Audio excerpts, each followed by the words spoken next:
Good afternoon. I am not a farmer. I'm not. I'm a parent, I'm a resident, and I'm a teacher, and this is my world.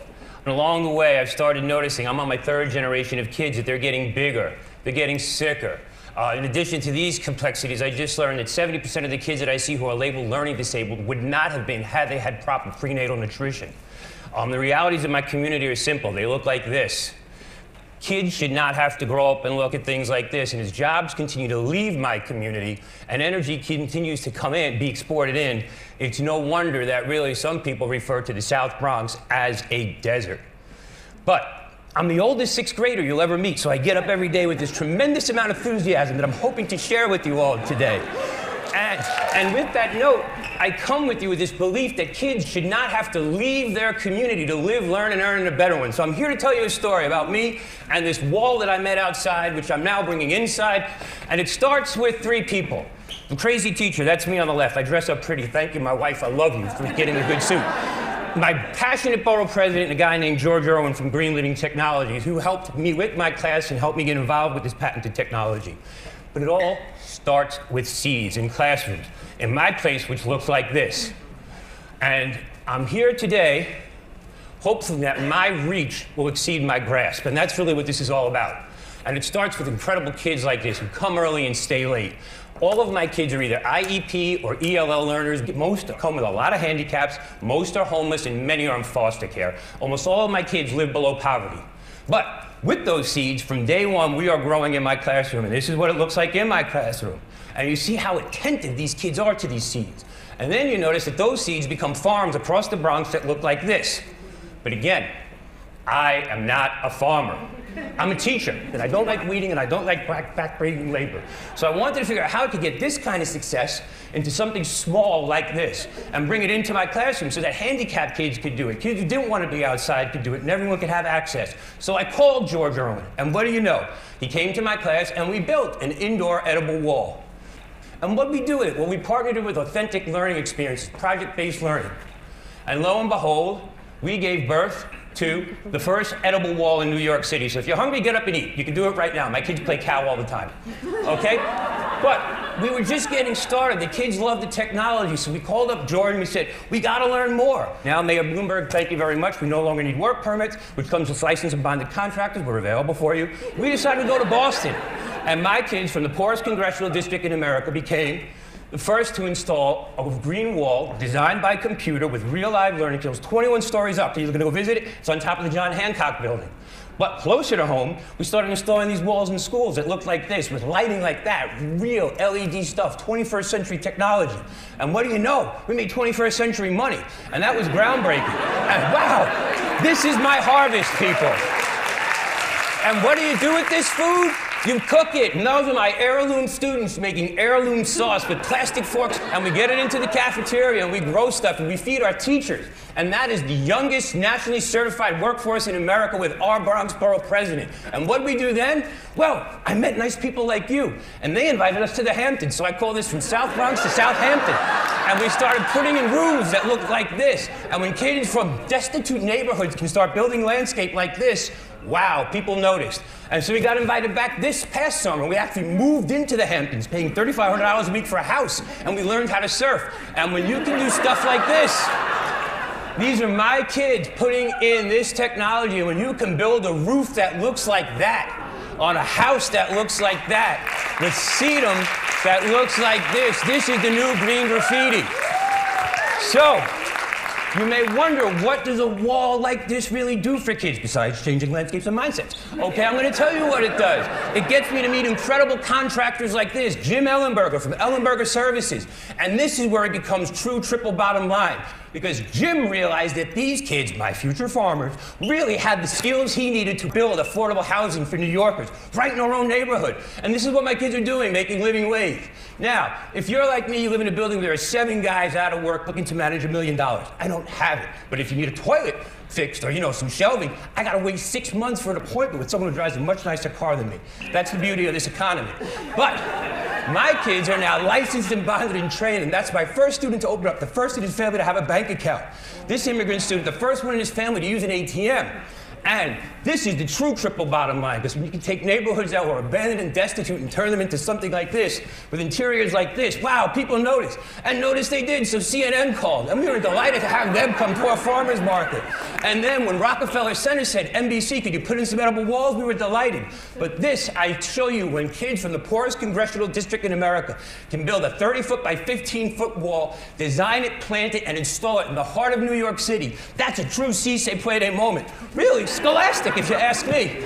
But this is not a Getty image. That's a picture I took of my Bronx Borough president addressing my kids in his house, not the jailhouse, making them feel a part of. That's our state senator, Gustavo Rivera, and Bob Beater coming to my classroom to make my kids feel important.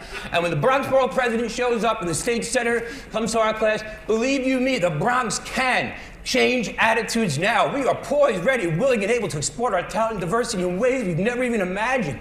And when the local senator gets on a scale public and says he's got to lose weight, so do I. And I tell you what, I'm doing it, and so are the kids. Okay, and then celebrities start visiting. Produce Pete can't believe what we grow. Lorna Sass came and donated books. Okay, and we're feeding seniors. And when we realized that we were growing for food justice in the South Bronx, so did the international community. And my kids from the South Bronx were repping the first International Green Roof Conference. But that's just great, except what about locally? Well, we met this woman, Avis Richards, with the Ground Up campaign. Unbelievable. Through her, my kids, the most disenfranchised and marginalized, were able to roll out 100 gardens to New York City public schools. That's triple bottom line, okay? A year ago today, I was invited to the New York Academy of Medicine. I thought this concept of designing a strong and healthy New York made sense, especially when the resources were free.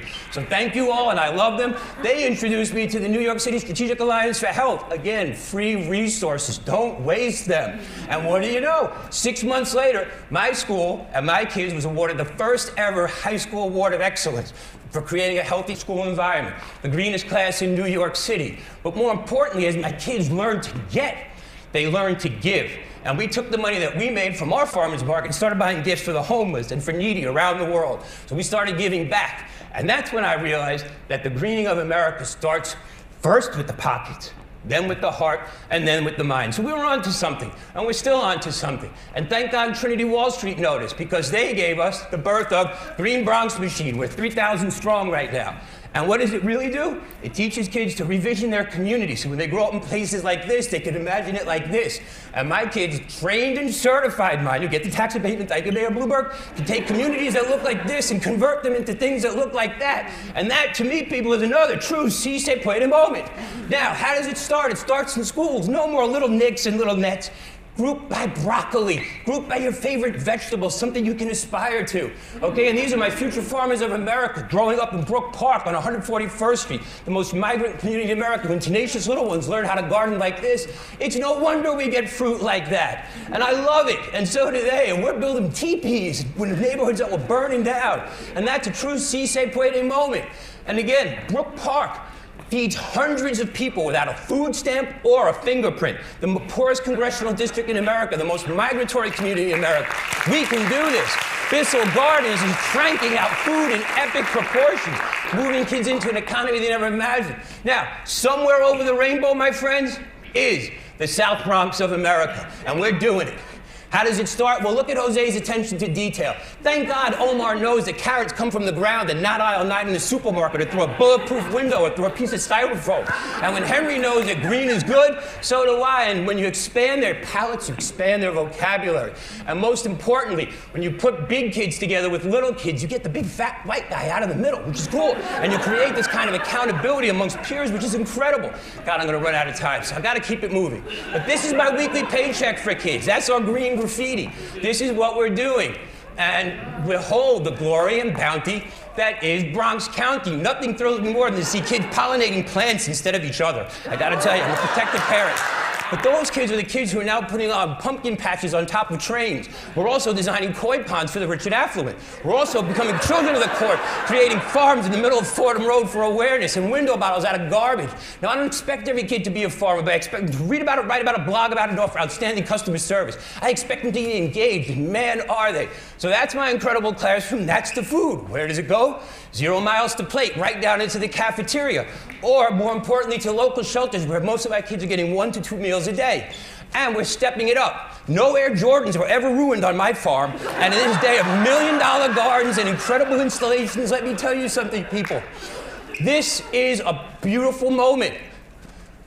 You know, black field, brown field, toxic waste field, battlefield. We're proving in the Bronx that you can grow anywhere on cement. And, you know, we take orders for flowers. Well, I'm putting the big sale to shame. We take orders now, we're booking for the spring, okay? And these are all grown from seeds. We're learning everything. And again, when you can take kids from backgrounds as diverse as this to do something as special as this, we're really creating a moment. Now, you may ask about these kids. 40% attendance to 93% attendance. All start over age and undercredited.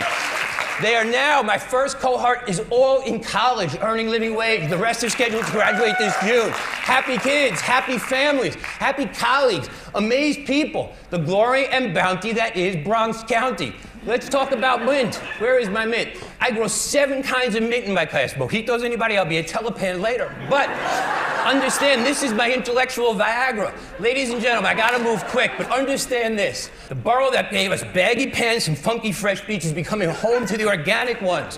Okay, my green breath, 25,000 pounds of vegetables. I'm growing organic citizens, engaged kids. So help us go from this to this. Self-sustaining entities, 18 months return on investment, plus we're paying people living wage and health benefits while feeding people for pennies on a dollar. Martin Luther King said that, you know, people need to be uplifted with dignity. So here in New York, I urge you, my fellow Americans, to help us make America great again. It's simple. Share your passion. It's real easy. Go see these 2 videos, please. One got us invited to the White House, one's a recent incarnation. And most importantly, get the biggest bully out of schools. This has got to go tomorrow. People, you can all do that. Keep kids out of stores that look like this. Make them a healthy plate, especially if you pick it off the wall in your own classroom. Delicioso. Model good behavior. Get them to a green cart. Big kids love strawberries and bananas. Teach them entrepreneurship. Thank God for Grow NYC. Let them cook. Great lunch today. Let them be culinary things. But most importantly, just love them. Nothing works like unconditional love. So, my good friend Kermit said it's not easy being green. It's not. I come from a place where kids could buy 35 flavors of Blunt Wrap at any day of the moment, where ice cream freezers are filled with slushy malt liquor, okay?